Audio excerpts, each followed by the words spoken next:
The Ukrainian F-16 crashed for unknown reasons. Even the pilot died.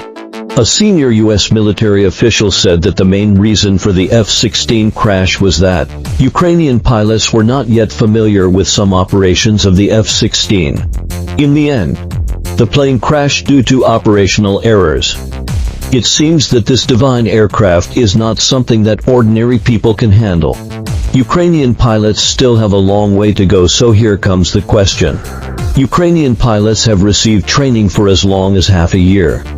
Wasn't even teaching them how to eject from the seat included? Or is this a castrated version where even the ejection seat has been removed?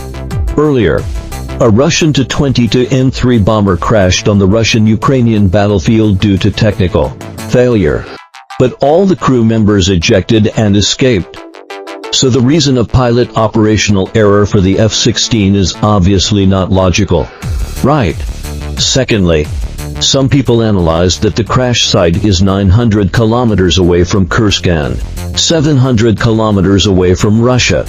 The final conclusion is that in any case, it is absolutely impossible that it was shot down by Russia.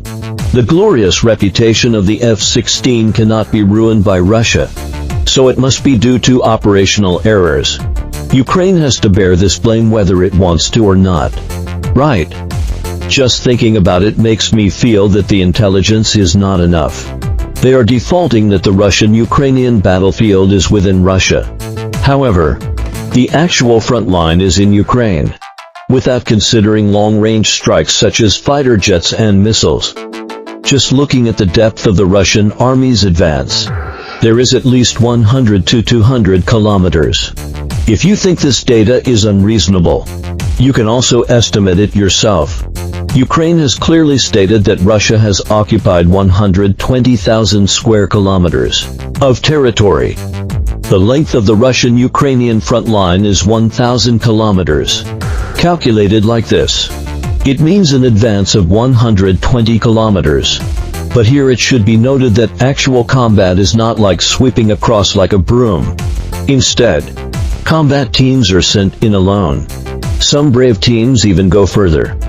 Therefore, I think the estimated data is reasonable, coupled with the fact that the publicly announced strike range of Russia's S-500 air defense system can reach 500 to 600 kilometers. So I think the F-16 may have been shot down by Russia, of course. As for whether the S-500 has that ability, I believe everyone's intelligence is higher than that of Ukraine's supporters.